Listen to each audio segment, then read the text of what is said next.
আসসালামু আলাইকুম। আশা করি সবাই ভালো আছেন। আল্লাহর রহমতে আমরাও ভালো আছি। তো আমাদের নাস্তা পানি খাওয়া শেষ, চাও খাওয়া শেষ। তো আমাদের বাজার আইসা পড়ছে আজকে, মানে মাছ টাছ বাজার নাই। এখানে যে ডাটা আনছে, সাদা ডাটা আর ধইনা পাতা দেশি, সাথে আছে লেবু। এখানে অনেক লেবু আর আলু আনছে। তো এই ডাটাগুলি এখন কাইটা নিব। এই ডাটা চিংড়ি মাছ দিয়ে রান্না করব। তো আরেকজনে ছুরি চাকু নিয়ে বসতে রেডি হয়েছে, শাক পাতা কাটবে আমার সাথে, খালি ঘর গুছানোর ধান্দা। ডাটাগুলি কাটা শেষ। তো এই যে ধুইয়া এখানে দুটো আলু কাটা নিছি। আলুগুলি একটু মোটা মোটা করে দিছি আর ডাটাগুলি একদম চিকন হয়ে গেছে। তো এই ডাটা কাটতে যে পরিমাণ কষ্ট হয়েছে, মানে এত দেরি হয়েছে। ডাটাগুলি একদম চিকন চিকন যখন নিছি তখন কিন্তু দেখতে খুবই সুন্দর, এখনও সুন্দর, একদম কচি ডাটা, কিন্তু কাটতে খুবই সময় লাগছে। আর এই ডাটা তো খুব সুন্দর করে ছিলতে হয়, নাহলে তো খেতেও ভালো লাগে না আর দেখতেও ভালো লাগে না। তো এই যে চিংড়ি মাছও বার করে নিছি।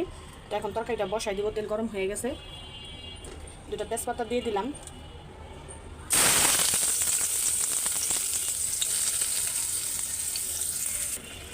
মশলাটা দিয়ে দিছি। এখানে হলুদ, আদা রসুন বাটা, মরিচ বাটা, লবণ দিয়ে দিছি। তো চিংড়ি মাছটা এখন ছাইড়া দিই, চিংড়ি মাছটা কষানি হোক। চিংড়ি মাছের সাথে দুইটা কাঁচামরিচও দিছি।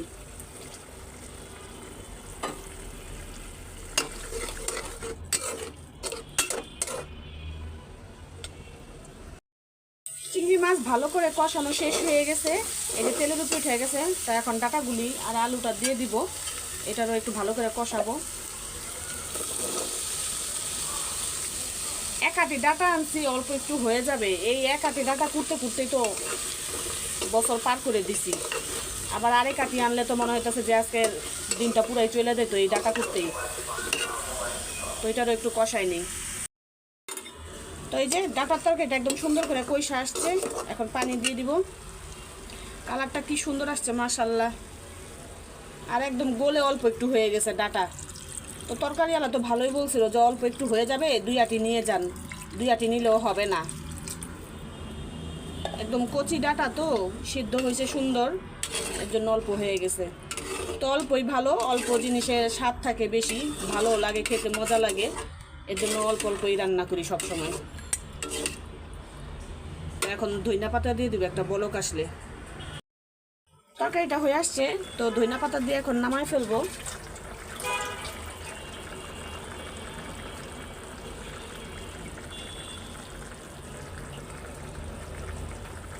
আর শুকাবো না, এখন নামায় ফেলি।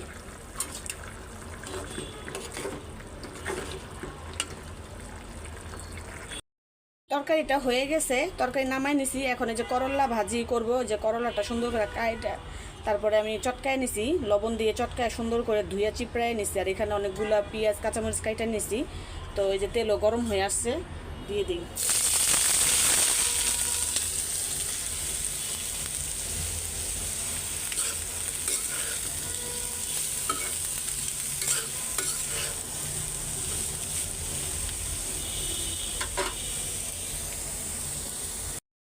রান্না বাড়া শেষ করে সকালে একটু চা ছিল, তো চাটুকু গরম করতেছি, এখন খাবো। খেয়ে তারপর রান্নাঘরটা পরিষ্কার করে তারপরে পরে ভাত খাবো। তো এখন চাটা আগে খাইয়া নেই, মাথাটা প্রচুর ধরছে। তো চাটাও ছিল সকালের, তো ভাবলাম যে গরম করে আগে খাইয়া নেই। বড় একটা লেবু বাই করলাম। তো দেখেন লেবুটা এত বড়, এত সুন্দর, মানে এত সুন্দর ঘ্রাণ। তো এটা এখন কাটবো, এর জন্য ধুইতে আসছি, ভাত দিয়ে খাবো। তো লেবুটারে কাইটা নেই, অনেক বড় লেবুটা। তো ভাত খাইতে বসলাম। করলা ভাজিটাই আগে খাই, যেহেতু করলা ভাজি আমার অনেক প্রিয় একটা ভাজি। অনেকে আছে খেতে পছন্দ করে না, তিতা এটা সেটা, কিন্তু আমার তিতা হোক মিষ্টি হোক করলা ভাজি খাইতে খুবই ভালো লাগে।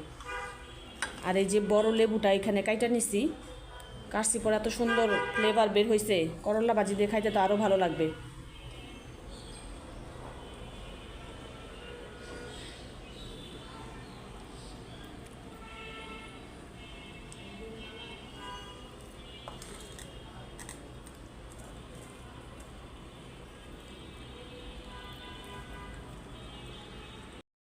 ভাজি দিয়ে খাওয়া শেষ করলাম। এখন তরকারিটা নিয়ে দেখি। মাশাল্লাহ, তরকারির কালারটা এত সুন্দর আসছে, সবুজ, লাল, হলুদ, খুবই সুন্দর আসছে তরকারির কালারটা।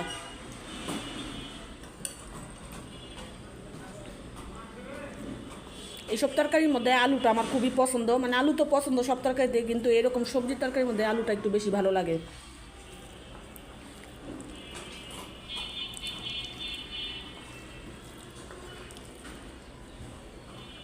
মাশাআল্লাহ, খাইতে অনেক টেস্ট হয়েছে তরকারিটা। ডাঁটাগুলি প্রথমে একদম সবুজ, একদম কচি ডাঁটা, খুবই ভালো খাইতে।